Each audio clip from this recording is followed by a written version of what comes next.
चलिए, तो हम लोगों ने अभी तक 5वां लेसन यानी ideal that have helped Mankind का पूरा अबाउट द ऑथर यानी कि बर्ट्रैंड रसल के बारे में हम लोगों ने पढ़ लिया है, और उसका पूरा पॉइंट वाइज समरी के साथ एक शॉर्ट समरी भी हम लोगों ने किया था। पूरा क्वेश्चन आंसर इस चैप्टर का कंप्लीट है, ठीक है।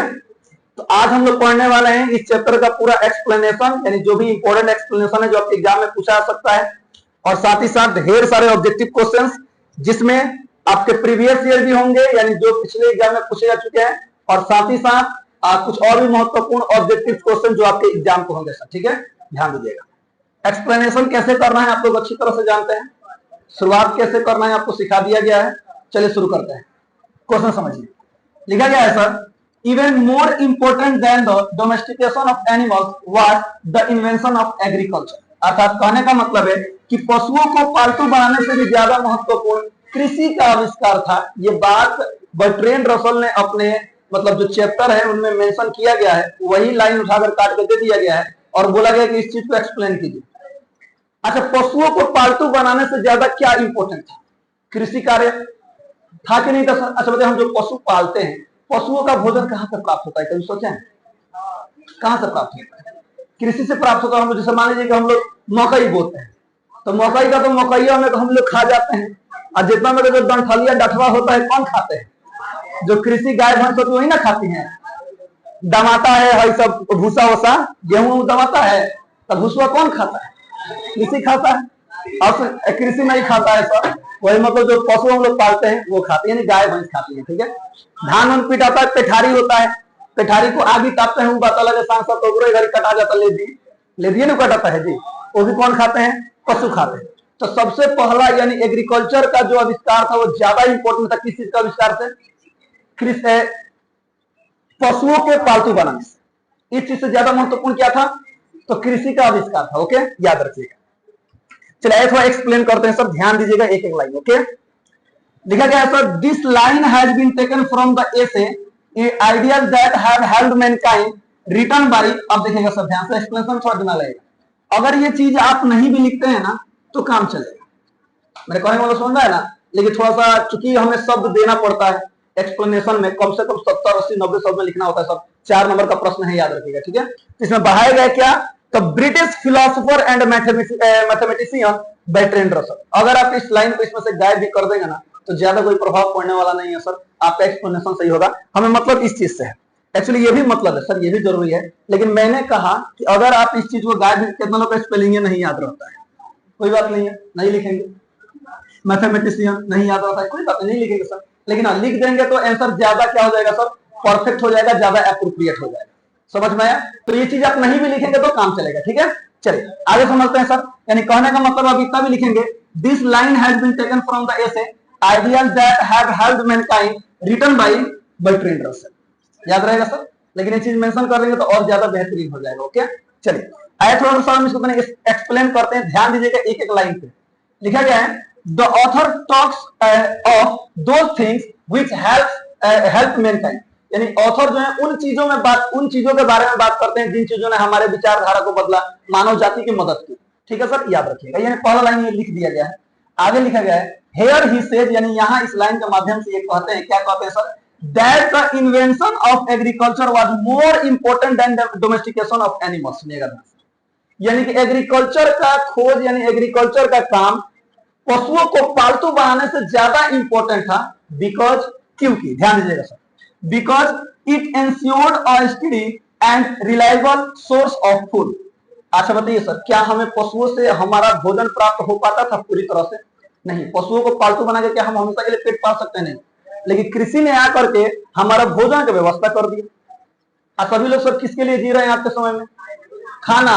सारा जितना मार झगड़ा होता है, कभी ध्यान केंद्रित कीजिएगा ना, सब पापी पेट के लिए हो रहा है। लोग कहते हैं पापी पेट, पापी पेट का सवाल है। किसका सवाल है सर? पापी पेट, लेकिन पेट बहुत बढ़िया है। याद रखिए, आगे देखिए सर, फार्मिंग, सुनिएगा, फार्मिंग अलाउड, यानी जो एग्रीकल्चर होता है, जो फार्मिंग कृषि होता है, farming allowed humans to settle in one place. Farming ने क्या किया? कृषि ने क्या किया? लोगों को एक स्थान पर लाकर बांध दिया, एक स्थान पर लाकर बांध दिया for communities and developed civilisation. और वो कृषि था जिसने हमें सभ्य बनाया, एक तरह से देखा जाए तो। इसने हमें सभ्यता के दायरे में ला दिया। कौन सी? कृषि। आगे देखिएगा सर, लिखा गया है, दो it introduced certain harmful religious practices like human sacrifices, agriculture ultimately provided the foundation for human progress and security। अर्थात इसका मतलब समझिएगा, हालांकि इनसे मानव बलि जैसे कुछ हानिकारक धार्मिक प्रथाओं को जन्म दिया। मैंने किताब में आपको एक बात मेंशन किया था, याद कीजिए। मुल्क उससे पहले क्या होता था? जब कृषि आया तो शुरुआत में लोगों को लगता था कि मकई का ज्यादा उत्पादन करने के लिए इधर यूरोप कंट्री में बच्चों की बलि देनी पड़ी। ये बात मैंने बताया था, याद आ रहा है? तो ये चीज का थोड़ा सा क्या हुआ सर, वही लिखा है सर, हालांकि इसने मानव बलि जैसी कुछ हानिकारक धार्मिक प्रथाओं को जन्म दिया, लेकिन अंततः कृषि ने ही मानव प्रगति और सुरक्षा का क्या बना सर? आधार बना, यानी कि आधार प्रदान किया। अर्थात ये शुरुआत में ऐसी प्रथाएं थी, लेकिन अब धीरे धीरे प्रथाएं क्या हो गई सर? खत्म हो गई। यानी कृषि ही मानव का आधार बन गया, मानव का जीवन बन गया। पूरा का पूरा किताब के अनुसार ही प्रत्येक टॉपिक को इसमें मेंशन कर दिया गया है। ठीक है सर, एकदम परफेक्ट एक्सप्लेनेशन है, आपको यही एग्जाम में लिखकर आना है। अगला क्वेश्चन समझिएगा। इट इज ओबियस, सुनिएगा ध्यान से, it is obvious that we know more than animals do and it is common to consider this one of our advantage. अर्थात कहने का मतलब सर, हम पशुओं से ज्यादा जानते हैं ना सर, तो बताइए हमारे लिए एक लाभ है कि हानि है? लाभ है ना, है। तो वही यहाँ पे लाइन बोला गया कि स्पष्ट है कि हम जानवरों से अधिक जानते हैं और इसे हमारा एक लाभ मानना सामान्य बात है सर। वाकई अगर पशु भी हमारे तरफ समझदार हो जाए, वो भी एक समाज बनाना शुरू कर दे, तो पूरी दुनिया दो खेमों में बढ़ जाएगी, इंसान का अस्तित्व मिट जाएगा। क्योंकि सर पशु को लोग कहते हैं कि इंसान काबू में करते हैं, ठीक है, उनके पास बुद्धि नहीं है इसलिए उनको काबू में करते हैं। अगर उनके पास भी हमारे जैसी बुद्धि आ जाए तो क्या इस पृथ्वी पर इंसान का अस्तित्व रहेगा सर? नहीं। ये वो गाय चुरा गए, तो थोड़ा सा एग्जाम्पल दे रहे हैं सर, ये वो छोटी छोटी कुकुर आपसे वजन में भी कम है और एक चीज में कम है कि नहीं है? आज चौहेट देव, तो सोचिए मिजाज फ्रेश हो जाता है। अच्छा, बात सही कि गलत है? तो इसीलिए कहा जा रहा है सर, हम पशुओं से ज्यादा जानते हैं, पशुओं से हम ज्यादा समझदार हैं, ये हमारे लिए एक लाभ है और ये मानना हमारे लिए गलत नहीं होगा सर। याद रहेगा सर, याद रखिएगा। आगे हाथी पर घूमते हैं, हाथी लगो कि नाम हम तारा को घूमे, तू हमरा घूम लो, हम तारा को घूमे, तो होगा छुट्टी। ऐसे एक्सप्लेन करते हैं, वही बात है। फिर से देखिए, this line has been taken from the essay ideas that have helped mankind, written by British philosopher and mathematician Bertrand Russell. Okay sir, फिर से वही बात सर, आपकी मर्जी, मेरी मर्जी या तेरी मर्जी, लेकिन नंबर पाना है तो थोड़ा सा बेहतर करना पड़ेगा। ठीक है सर, आइए सर देखते हैं सर। याद रहेगा सर, एक्सप्लेनेशन क्या था? क्या था कि हम जानवरों से अधिक जानते हैं, ये हमारे लिए एक लाभ की बात है। ठीक है सर, ध्यान दीजिए क्या लिखा गया। लिखा गया this line highlights the difference between humans and animals. ये लाइन किस चीज को हाईलाइट कर रहा है सर? तो जानवरों और मानवों के बीच अंतर, यानी कि इन दोनों में क्या अंतर है, इसके बीच हाईलाइट करेंगे कि यह पंक्ति मनुष्य और जानवरों के बीच अंतर को उजागर करती है। ध्यान दीजिएगा, human beings possess greater knowledge and intelligence than animals. वाकई में सर, जो मानव है वो पशु जानवरों की तुलना में अधिक ज्ञान और बुद्धि होती है। मानवों में जो होती है, पशुओं की तुलना में अधिक ज्ञान और बुद्धि होती है। पशुओं में भी ज्ञान और बुद्धि होता है, ऐसी कोई बात नहीं है। होता है कि नहीं होता सर? होता है, तभी कुछ पशु सर देखिए ट्रेंड करने पे वो बन जाते हैं। लोग कहते हैं हैबिट से बन गए, कैसे भी बने, बने कि नहीं बने? सर्कस में सर लोग शेर नचाते हैं, सर्कस में लोग जानवर नचाते हैं, उसको बंद कर दिया, उसको बंद कर दीजिए। Thank you so much. चलिए यहां देखिए, आगे लिखा गया है sir, which is often seen as an advantage, जो कि वाकई में हमारे लिए क्या देखा जाता है सर? एक लाभ है, एक लाभ के रूप में देखा जाता है, यानी कि जिसे अक्सर एक लाभ के रूप में देखा जाता है। Knowledge allows humans to learn, create and progress. अच्छा, जो हम सीखते हैं, जो हमारा ज्ञान होता है, हमें किस चीज में मदद करता है सर? सीखने में, कुछ बनाने में, हमें आगे बढ़ने में हमारा ज्ञान मदद करता है। लेकिन क्या ये नॉलेज कोई जानवर गेन कर पाते हैं? कभी नहीं कर पाते हैं सर, याद रखिएगा। आगे लिखा गया है सर, हाउएवर, यद्यपि Bertrand Russell questions whether this is always beneficial as it also brings worry, fear and responsibilities। ठीक है सर, हम जानवरों की तुलना में अधिक जानते हैं, अच्छी बात है, हम बिल्कुल जानते हैं, लेकिन क्या कभी जानवर को अपने चिंता करते हुए देखा है? क्या उनको अपनी रिस्पॉन्सिबिलिटी निभाते हुए देखे हैं सर? फिल्मों की मैं बात नहीं कर रहा हूँ। फिल्मों में सर कुत्ते अपना रिस्पॉन्सिबिलिटी निभाते, आप लोगों ने देखा होगा बहुत सारा फिल्म, हाथी अपना रिस्पॉन्सिबिलिटी निभाती है सर, बंदर अपना रिस्पॉन्सिबिलिटी निभाते, वो बात अलग है सर, वो फिल्म है, ध्यान दीजिएगा। क्या कभी जानवरों को किसी प्रकार की सर एंजाइटी, चिंता हुआ है? किसी प्रकार की चिंता, किसी को उनको डर हुआ है? सर नहीं हुआ है, जाहिर सी बात है। और रिस्पॉन्सिबिलिटी नाम की चीज तो उनके अंदर है ही नहीं। लेकिन हमारे अंदर क्या है सर, हमें फ्यूचर की चिंता होती है, कोई आगे बढ़ जाता है इस चीज की चिंता होती है। हाँ, ये चीज मानवों को थोड़ा जानवरों से क्या करती है सर, थोड़ा भिन्न बनाती है, जो भी है जैसे लिखा गया है यहाँ पर। हालांकि बर्ट्रैंड रसल सवाल करते हैं कि क्या यह हमेशा फायदेमंद होता है, यानी कि हम जानवरों से अलग हैं, क्या यह हमेशा फायदेमंद है, क्योंकि यह चिंता, भय और जिम्मेदारियां भी लाता है। यानी हम मानवों की जो बुद्धि है, हमारा जो नॉलेज है, ये हमारे साथ साथ चिंता, भय, ये सारी चीजें लेकर आता है, ये हमेशा याद रखिएगा।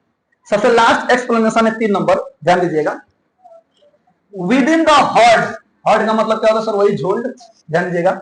With in the herd we are more friendly to each other than are many species of animals. अर्थात कहने का मतलब है, झुंड में हम एक दूसरे के प्रति कई जानवरों के प्रजातियों में तुलना में क्या है सर, ज्यादा दोस्ताना रूप में रहते हैं, मित्रोत्तर रूप में रहते हैं। अभी समझ लीजिए, हम अपने हर्ड में जो रहते हैं वो देखिएगा सर ज्यादा मित्रोत्तर रहते हैं।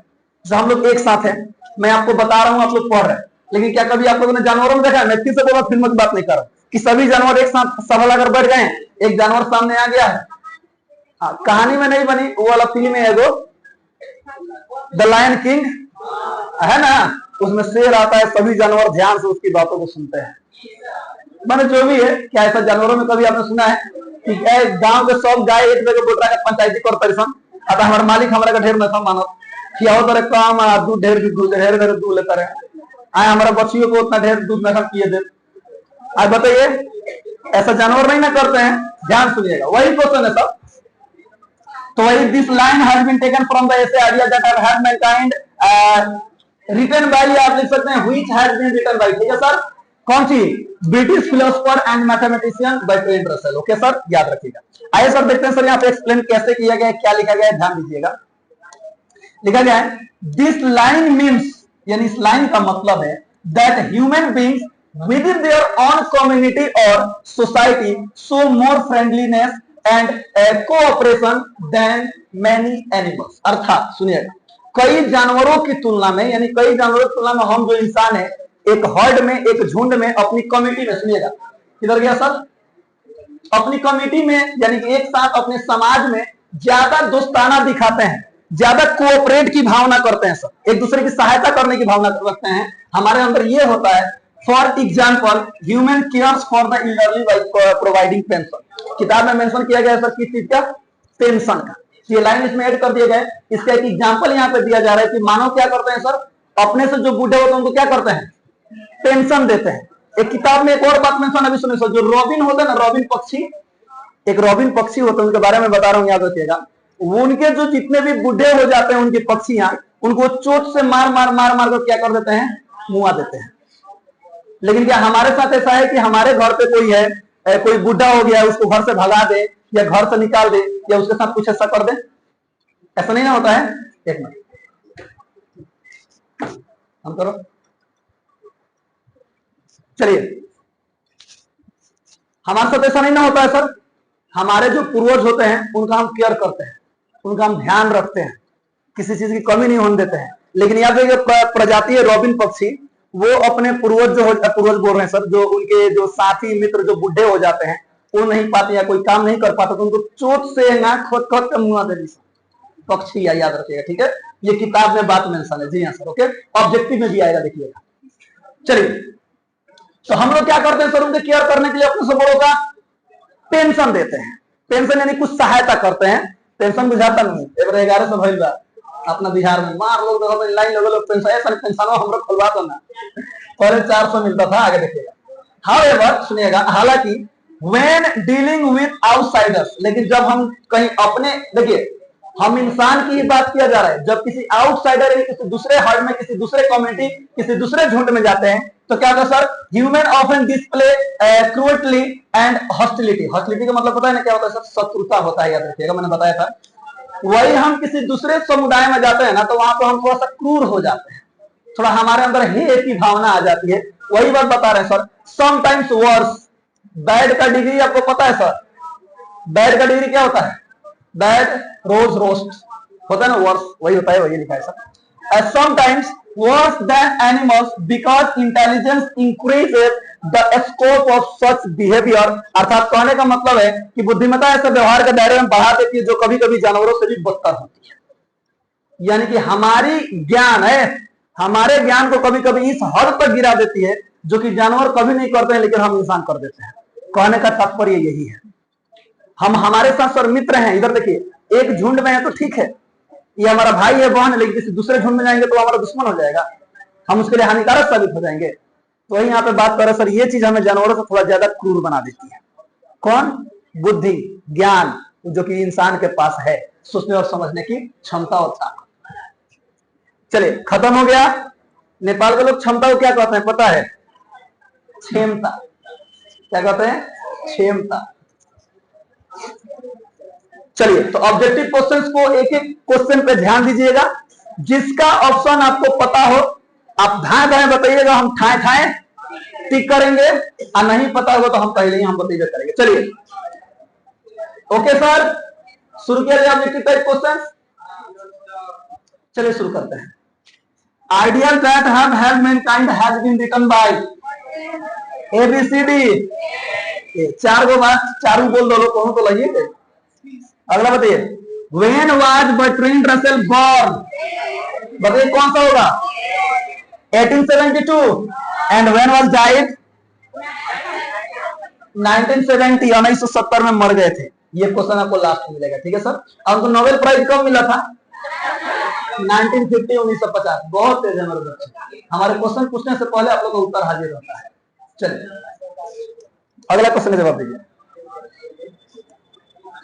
Bertrand Russell was a philosopher and a dash dash dash mathematician. तो सर याद रखिएगा, ऑप्शन नंबर ए हो जाएगा। अगला है, Bertrand Russell was awarded Nobel prize in literature in the year 1950, 1950। Option number D हो जाएगा, ठीक है सर।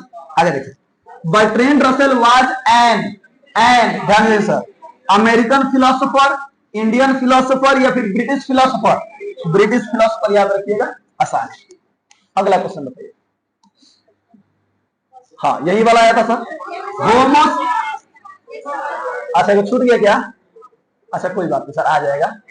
देखिए, dash was also a commentator on a large variety of topic. कौन से व्यक्ति हैं जो बहुत सारे विभिन्न प्रकार के टॉपिक्सों को उन्होंने कमेंट किया है? कौन है? Bertrand Russell. Option number D हो जाएगा, ठीक है। अगला क्वेश्चन बताइए। Homo sapiens is the biological name of? Homo sapiens किस चीज का बायोलॉजिकल नेम है? साइंटिस्ट नेम है, वही कहते हैं सर। किस चीज का? हम इंसान sir, human beings. Option number D हो जाएगा। अगला बताइए, in dash dash dash the last step was never taken. इसके बारे में आपको थोड़ा सा बता दूं सर, याद रखिएगा। जब सबसे लास्ट खोज क्या था? लैंग्वेज राइटिंग, यही ना था सर। तो राइटिंग की दुनिया में ना जो चाइना है ना, इसने अपना लास्ट स्टेप नहीं लिया है सर। हम लोग क्या है सर, जब हम लोग बोलना शुरू किए, बोलते बोलते धीरे धीरे सबसे पहले पेंटिंग शुरू हुआ था, आपको याद है? पेंटिंग यानी कि लोग चित्रों के माध्यम से लोगों को बताते कि ये चीजें, ये चीजें। पहले पेंटिंग चलता था, बाद में हम लोगों ने अक्षरों का क्या किया सर? विकास किया, वर्ण का विकास किया, वाक्य बनाया, व्याकरण बनाया, ग्रामर, अलग अलग चीज हमने बनाया सर। चाइना इस चीज में अंतिम स्टेप नहीं लिया, याद रखिएगा, हमेशा याद रखिएगा। In China the last step was never taken. ये किताब का लाइन है, ऑप्शन नंबर क्या हो जाएगा? सी हो जाएगा, याद रहेगा। चलिए, अगला क्वेश्चन, ये तो हो गया। Every human death by dash or dash is preceded by long period of anxiety। आप साथ सुनिएगा सर, ये भी किताब का ही लाइन है, याद रखिए। इंसान जो है ना, वो भूख से मरता है, ठीक है, वो भूख से मरता है, लेकिन उस भूख के पीछे ना एक लंबी अवधि की उसका क्या होता है सर? चिंता होता है। तो अगर ये क्वेश्चन है तो इसका ऑप्शन होगा every human death bye starvation. याद रखिएगा, ऑप्शन नंबर बी हो जाएगा, मतलब भूख होता है या हंगर हो सकता है, ठीक है। लेकिन आपका ऑप्शन में यही वाला रहा है क्योंकि किताब का लाइन। अब इसका मतलब क्या हुआ?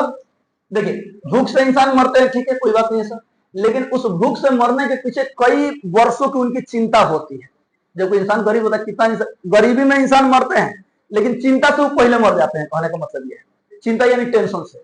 आगे देखिएगा, सिविलाइजेशन टॉट अस। सभ्यता हमें क्या सिखाता है? क्या सिखाता है sir? To be friendly towards others. कभी भी चारों ऑप्शन पढ़िए, जब आप चारों ऑप्शन पढ़िएगा ना, आपको ऑटोमेटिक लगेगा तीन गो गलती है, एगो सही। तो ऑप्शन नंबर क्या हो जाएगा? ए हो जाएगा। अगला है, the last of the great pre history का मतलब क्या होता है पता है? प्रगत अरे भाई प्रागैतिहासिक होता है, ऐसे कुछ होता है। इसका मतलब होता है लेखन इतिहास से पहले, यानी जब लेखन कला नहीं था ना, उसके पहले भी इतिहास था। जैसे आप लोगों ने हड़प्पा सभ्यता के बारे में सुना होगा, सुने हैं लोग? कांस्य युग, उन सभी सभ्यताओं के बारे में केवल जो वस्तुएं मिले ना, उसी के आधार पर हम लोग इतिहास लिखे हैं।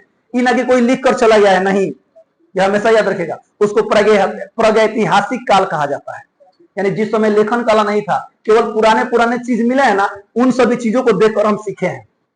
तो सुनिएगा ध्यान से, वही sir, the last step of great pre historic invention was the art of, उसके बाद कौन सा खोज था? राइटिंग। यानी इसके बाद का जो सबसे महान खोज था ना, वो कौन सा था? राइटिंग, यानी लेखन कला था। जिसने अगर लेखन कला नहीं होता ना, तो हम भी हड़प्पा सभ्यता, तो भगवान गौतम बुद्ध, तो दुकान मैंने ये सब थे ना, इन सभी चीजों के बारे में हम नहीं जान पाते। उन सभी चीजों के बारे में लोग क्या कहते हैं सर? पुरानी वस्तुएं मिले हैं, कहीं स्तंभ पे, अशोक के स्तंभ पे लिखा गया है, तो लोग उसे लिखकर हमारे सामने प्रस्तुत किए हैं, तो हम लोग पढ़ते हैं। बात समझ में आया? वो सभी प्रागैतिहासिक काल में आता है। तो उसके बाद का कौन सा खोज सबसे महत्वपूर्ण है? राइटिंग। देखते चलिए ऑब्जेक्टिव क्वेश्चन। अगला क्वेश्चन है, लैंग्वेज बिगेन, यानी कि लैंग्वेज का शुरुआत कैसे हुआ पता है सर? वेरी ग्रेजुअली, किताब में यही लिखा है सर। देखिए, वेरी स्लोली का मतलब भी एकदम धीरे धीरे हुआ, लेकिन किताब में सर वेरी ग्रेजुअली, यानी कि बहुत धीरे धीरे हुआ। क्या अचानक से भाषा आ गया क्या? जैसे अभी समय में सर आविष्कार होता है, कहीं पे लोग इस चीज का धीरे धीरे कहीं कुछ बोलना समझना शुरू किए होंगे, और इस चीज को प्रसारित होने में बताइए कितने वर्षों, करोड़ों वर्ष लगे होंगे सर, जहां तक मुझे अनुमान है। आप जरा सोचिए, आप यहाँ पे जैसे सर कोई अपने यहाँ भोजपुरी बोला जाता है, जो 20-30 किलोमीटर, यहीं पे थोड़ा सा भाषा में बदलाव हो जाता है। चलो अपने भारत में जाइए तो इधर चाइना बोल रहे हैं सर, चेन्नई साइड का चले जाइए, अन्नम तिनवा माने खाना वाना खिला, हम भी एगो दूगो सब जानते हैं सर। जरा सोचिए, तेलुगु भाषा बुझेगा ना करे अपने भारत में। अगर ऐसा होता कि एक ही को भाषा लोग खोज किए होते हैं, तो पूरी दुनिया में एगो भाषा चलता। मेरे बात का जवाब दीजिए, पूरी दुनिया में कितने भाषाएं चलते हैं? एक भाषा चलता कि नहीं चलता? लेकिन आप देखिए सर, प्रत्येक क्षेत्र में लोग अलग अलग भाषाओं का प्रयोग करते हैं। बात समझ में आया? आगे देखिए, सुनिए, ये वाला क्वेश्चन आया था सर ऊपर, एक्सप्लेनेशन में आया था, जवाब दीजिएगा सभी लोग। The invention of dash was more important and domestication of animal. किस चीज का आविष्कार जानवरों को पालतू बनाने से ज्यादा महत्वपूर्ण था? बताइए। एग्रीकल्चर, ऑप्शन नंबर ए हो जाएगा। मैंने बोला था ना सर, आप ऑप्शन ही पढ़ेगा तो ऑप्शन से पता चल जाएगा। वेपन्स, क्या हथियार थे? नहीं ना थे। व्हीकल का मतलब ये सब गाड़ियां उड़िया होती है सर, क्या ये था? कि नॉन ऑफ दीज? एग्रीकल्चर का। ठीक है, अगला क्वेश्चन सेम यही है, बस थोड़ा सा तनी उसके रूप को बदल दिया गया। सुनिएगा, even more important than the domestication of animal was, कौन सी था? सुनेगा, invention of agriculture, option number A. वही क्वेश्चन है सर कि डोमेस्टिकेशन ऑफ एनिमल, यानी कि जानवरों को पालतू बनाने से ज्यादा महत्वपूर्ण आविष्कार कौन सा था? एग्रीकल्चर की खोज, इन्वेंशन ऑफ एग्रीकल्चर। ओके, अगला क्वेश्चन पे ध्यान दीजिएगा। हाँ, the taming of dash animals made life much pleasant, यानी कि किन जानवरों को सर हम लोगों ने जब पालना शुरू किया, तो उसने हमारे लाइफ को और थोड़ा सुखद बना दिया, आसान बना दिया। कौन सा था? तो डोमेस्टिक एनिमल, पालतू जानवर। कि शेर हम लोग पालते हैं सर, शेरनी का दूध पिएंगे हम लोग। शेरनी बोला उसको पालो। अब बताइए सर, शेर बोला यह वही। अच्छा, हम बता रहे हैं आपको। अगला बताइए, यहां देखिए, ऑल टेक्नोलॉजिकल चेंजेस कॉज, ये जितने भी सब तकनीकी बदलाव है ना, ये क्या करते हैं? सोशल प्रॉब्लम्स लाते हैं सर, यानी सामाजिक समस्या खड़ा करते हैं हमारे सामने, याद रखिएगा। ठीक है, अगला क्वेश्चन है, बताइए सभी लोग, who wrote the piece why I am not a Christian, किन्होंने लिखा है sir I am not a Christian? Bertrand Russell की करें, ऑप्शन नंबर ए हो जाए। चलिए, अगला क्वेश्चन का जवाब दीजिए। Bertrand Russell belong to which country, किस कंट्री के थे? ब्रिटेन। और अगर ब्रिटेन नहीं आएगा ना, तो इंग्लैंड टिक कर दीजिए। क्या टिक करिए सर? इंग्लैंड टिक कर दीजिए। ठीक है, ऑप्शन नंबर सी हो जाएगा। अगला बताइए, बर्ट्रैंड रसल वाज नॉट, क्या नहीं थे बर्ट्रैंड रसल? सुनिए, फिलोसोफर, हिस्टोरियन, या फिर मैथमेटिशियन, या फिर इंजीनियर? ये इंजीनियर नहीं थे सर, बाकी ये तीनों के तीनों ये हैं। अगला बताइए, रसेल्स कमेंट्स वर, यानी रसेल जो है वो किस चीज पे कमेंट किए, इसमें 4 ऑप्शन है, एक बताना है। ध्यान दीजिएगा, मैंने बोला था ना ऑप्शन पढ़िएगा आपको आंसर मिलेगा। लॉन्ग एंड बोरिंग, आइए देख कर लिखा भाग दिए, ऑप्शन मिल जाता है सर, बताइए। देखिए, वेक एंड वीक नहीं सर, हार्श एंड निगेटिव नहीं सर, हाँ, पिटी एंड फुल ऑफ कैंडर, इसका मतलब पता है सर क्या होता है, सगार्भिता ऐसे कुछ होता है जिसका मतलब समझ सर अस्पष्टता से ये लिखते थे, किसी का इन अस्पष्टवादी कह सकते हैं। ओके, तो इसका ऑप्शन नंबर बी हो जाए। चलिए अगला क्वेश्चन है, बर्ट्रैंड रसेल वाज अ, क्या थे, सुनिएगा, साइंटिस्ट और नोबलिस्ट। हम उन्होंने साइंस पे बातें की हैं लेकिन वो नोबलिस्ट नहीं थे, ठीक है। पेंटर थे नहीं सर, सिंगर थे नहीं सर, हम गाते हैं सर, बताइए, हमारा नाम नहीं आता है, कोई बात नहीं सर। तो क्या सर, पैसिफिस्ट एंड रेशनलिस्ट, यानी कि शांतिवादी और ये तर्कवादी व्यक्ति थे, ठीक है सर, याद रखिएगा। अगला बताइए, Bertrand Russell received the Nobel prize in literature for, उनको किस चीज के लिए लिटरेचर प्राइज मिला था। तो यार ह्यूमैनिटेरियन आइडिया याद आ रहा है, कहीं होगा देखिए, हाँ, his humanitarian ideas and freedom of thoughts, option number C हो जाएगा, ठीक है। अगला क्वेश्चन बताइए, Which of the following is not a work of Bertrand Russell, इनमें से कौन सा है जो बर्ट्रैंड रसल ने नहीं लिखा है। हिस्ट्री ऑफ वेस्टर्न फिलोसफी इन्होंने लिखा है सर, कॉन्क्वेस्ट ऑफ हैप्पीनेस लिखा है, मैरिज एंड मोरल्स बिल्कुल लिखा है sir, the discovery of India ये इन्होंने नहीं लिखा, तो ऑप्शन नंबर डी हो जाएगा, ठीक है सर। चलिए अगले क्वेश्चन का जवाब दीजिए। अकॉर्डिंग टू द ऑथर, यानी कि ऑथर के अनुसार, in what respect have ideas most individually, सुनिएगा सर ध्यान से, कहीं भी ये सेंटेंस है ना इंडिविजुअली, तो याद रखिएगा, इसका नंबर याद रखिएगा, कौन सी नंबर, नंबर कहने का मतलब है आप लोग याद रखिएगा जनसंख्या, पॉपुलेशन जिसको बोलते हैं। अगर ये वर्ड आ गया तो हमें किसके साथ जानना है, जनसंख्या के साथ। हेल्प मैनकाइंड, यानी कौन सा चीज है जिसने इंसान को सबसे ज्यादा मदद किया है सर करने में, किसी भी चीज में आगे बढ़ाने में, किस चीज ने, बताइए। इंक्रीजिंग नॉलेज नहीं, जब इंसान बढ़े ना, जब आवश्यकता बढ़ी तब इंसानों के पास क्या आया, नॉलेज आया, आवश्यकता ही आविष्कार की जननी है, सुने हैं लोग, by increasing numbers, option number B हो जाएगा। या ये वाला वर्ड आएगा ना सर, अब आंख बंद करके पॉपुलेशन के साथ जीविका, इसमें से कौन पॉपुलेशन को इंडिकेट कर रहा है, बताइए, यही ना कर रहा sir, by increasing numbers. Okay, चलिए अगला क्वेश्चन है, what was the main use of technical skill throughout the age, यानी सुनिएगा, युगों से जो सबसे मेन टेक्निकल स्किल है वो किस चीज में सर हम लोग यूज करते हैं, बताइए। फिर से वही क्वेश्चन है, किस चीज में यूज किया गया है, सबसे पहले इंसानों ने किस चीज पर अपना विचार किया था, तो इंक्रीज पॉपुलेशन। अच्छा बताइए, पॉपुलेशन अगर नहीं बढ़ता, मैं सीधी सी बात जानता हूं सर, बताइए, अगर पॉपुलेशन नहीं बढ़ता तो क्या लोगों की आवश्यकताएं बढ़ती, नहीं बढ़ती सर। जैसे जैसे लोग बढ़ते गए आवश्यकताएं बढ़ती गई, और लोगों को लगा कि आवश्यकताएं बढ़ती गई हैं तो हमें आविष्कार करने चाहिए, तो इसका ऑप्शन नंबर सी होगा, ठीक है सर। अगला क्वेश्चन बताइए, according to the author which disadvantage has come with human intelligence, यानी कौन सी हानि है, कौन सा घाटा है जो मानवों की इंटेलिजेंस के साथ आया, बताइए, बताइए।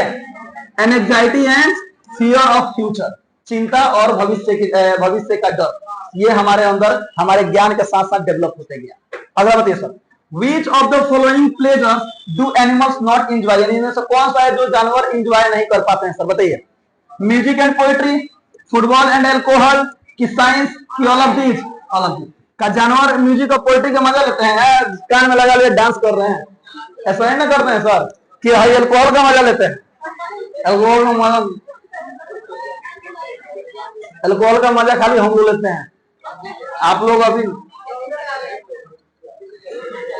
बाबू अभी हमारा फॉलो में मत लिया होगा, ठीक बा, गलत बात है सर, हमें शराब नहीं पीना चाहिए, शराब स्वास्थ्य के लिए हानिकारक है, ये बात हमेशा याद रखिएगा, ठीक है sir.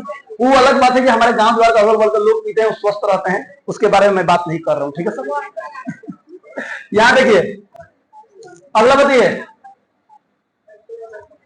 How do English Robins, हाँ ये वाला क्वेश्चन मैंने ऊपर अभी बताया था, हाउ डू इंग्लिश रॉबिन्स, यानी जो पक्षी है रॉबिन, ट्रीट एंड इल्डरली रॉबिन, यानी जो रॉबिन पक्षी है वो अपने से बड़े जो बुढ़े हो जाते हैं उनके साथ क्या करती हैं, उन्हें खाना खिलाती हैं, कि उनके अपने चोट से मार मार के मुआ देती हैं?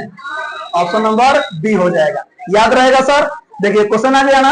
अगला बताइए, व्हाट डिड मैन, यानी हम जो इंसान है, इंग्लिश का मतलब वो ब्रिटेन के है तो वहां के लिए इंग्लिश लिख दिया गया है। What did man give to elderly humans, हम लोग क्या देते हैं सर? पेंशन देते हैं उनको, मतलब सुरक्षा के लिए।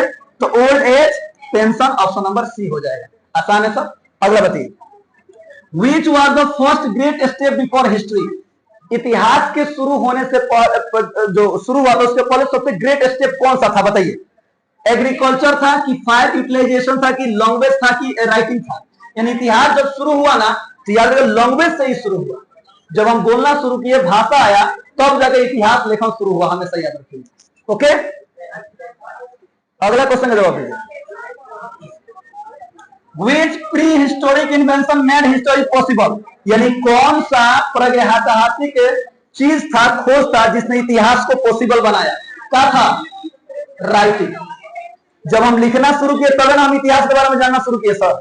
अगर हम नहीं लिखते तो क्या इतिहास के बारे में जानते? कभी नहीं जानते। अगला क्वेश्चन जवाब। अगला है, what was the probable first use of fire, यानी कि आग का सबसे पहला जो संभावना यूज था वो हम लोगों ने क्या किया बताइए? सीधे खाना बना लिए? आ गया तो खाना बना लिए तो sir.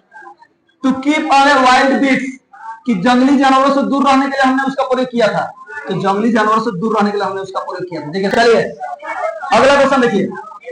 Which domestic animals are especially mentioned as useful, यानी कौन सा पालतू जानवर है जिसको किताब में मेंशन किया गया है सर उसको पालने के लिए? बताइए कौन सा जानवर है?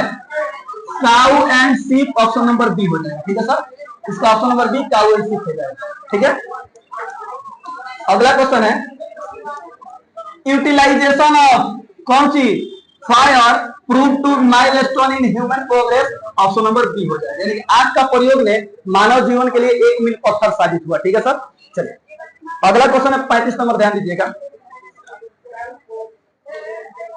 Civilization has taught us to be more friendly towards one another, यानी सिविलाइजेशन ने हमें ज्यादा मित्रवत बना दिया एक दूसरे के प्रति। इसका क्या हो जाएगा? फ्रेंडली, ऑप्शन नंबर डी हो जाएगा। Dash skills play a more important role than a congenital ones, सुनिएगा, यानी कौन सा चीज है जो ज्यादा माने महत्वपूर्ण अपना योगदान दिया था बताइए? यानी कौन सा स्किल है जो ज्यादा, इसका मतलब होता है सब जन्मजात। सुनिएगा, यानी कि जो जन्मजात स्किल होता है वो हमें ज्यादा मदद करता है कि हम जितने भी स्किल हम अपना गेन करते हैं वो ज्यादा मदद करता है। जन्मजात स्किल क्या है सर? हमने चलना सीखा है, हमने अपना जो भी जनरल भाषा होता है वही चीज सीखे हैं, लेकिन हम लोगों ने जितने भी स्किल एक्वायर्ड किए हैं ना वो चीज हमारे साथ जीवन भर आने वाला है। इसका ऑप्शन नंबर क्या हो जाएगा? बी हो जाएगा। अर्थात acquired skills play a more important role than a congenital ones, याद रखिएगा। अगला क्वेश्चन है, इन द ईयर 1946 टू 1947, ये बात मैंने आपको बताया था, मैक्सिमम लोग और जानवर मरे थे किस चीज से? भूख से, हंगर से। तो लिखा है a great percentage of bird and humans died due to कौन सी? हंगर, ऑप्शन नंबर सी हो जाएगा, भूख से मरे थे 1946 1947 में। अगला बताइए 38 नंबर, द मोस्ट, फिर से वो आ गया सर, इंडिविटेबल क्या होगा? ऑप्शन बताइए क्या होगा? क्या होगा? नंबर्स, ऑप्शन नंबर डी हो जाएगी। इसमें सोचने वाली बात नहीं है। लिखा है sir the most indubitable respect in which ideas have held mankind, कौन सा था? तो नंबर यानी संख्या था, जनसंख्या था। अगला बताइए, बर्ट्रैंड रसेल बिलोंग्स टू, वो कहां के थे? ब्रिटेन के थे? ऑप्शन में नहीं है, ऑप्शन पढ़िए सर, अमेरिका, अफ्रीका, इंग्लैंड की जापान। तो इंग्लैंड जो कि ब्रिटेन में वो एक ही क्षेत्र है सर, याद रखिएगा। अगला बताइए, according to Bertrand Russell, which of the following were not ideas prehistoric time, यानी इनमें से कौन सा है जो प्रागैतिहासिक समय का नहीं है? बताइए।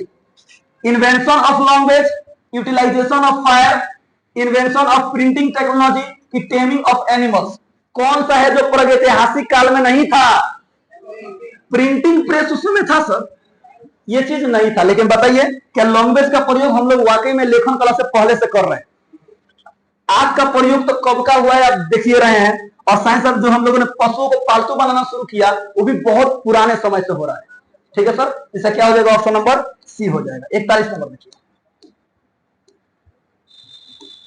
In how many times has Russell divided the ideas, Russell अपने आइडिया कितने भागों में बांटे हैं? दो भाग में बांटे हैं, याद रखिएगा, ऑप्शन नंबर बी हो जाएगा। कौन कौन आइडिया है? तो knowledge and techniques and moral and politics, वही दो आइडिया था। तो अब इसका अगला क्वेश्चन देखिए sir, the two ideas which contributed the Mankind were knowledge and techniques and कौन सा था? तो मोरल एंड पॉलिटिक्स। वही क्वेश्चन है सर, दो भाग में बांटे हैं। तो अगला क्वेश्चन ये कि कौन कौन सा भाग है, अगला क्वेश्चन का जवाब दीजिएगा। Every human death by starvation, वही भूख वाला सर, वही वाला क्वेश्चन याद कीजिएगा। Is preceded by a long period of कौन सी? एंजाइटी, चिंता, यानी कि लंबे समय की चिंता के बाद वो लोग सब किससे? तो भूख वाला बात, चिंता आया था ऊपर, याद रखिएगा। अगला बताइए, roads to freedom was written by, किन्होंने लिखा है? Roads to freedom, Bertrand Russell. What is the most obvious way ideas have helped mankind, कौन सा चीज है जो वाकई में फिट आ गया सर? वही।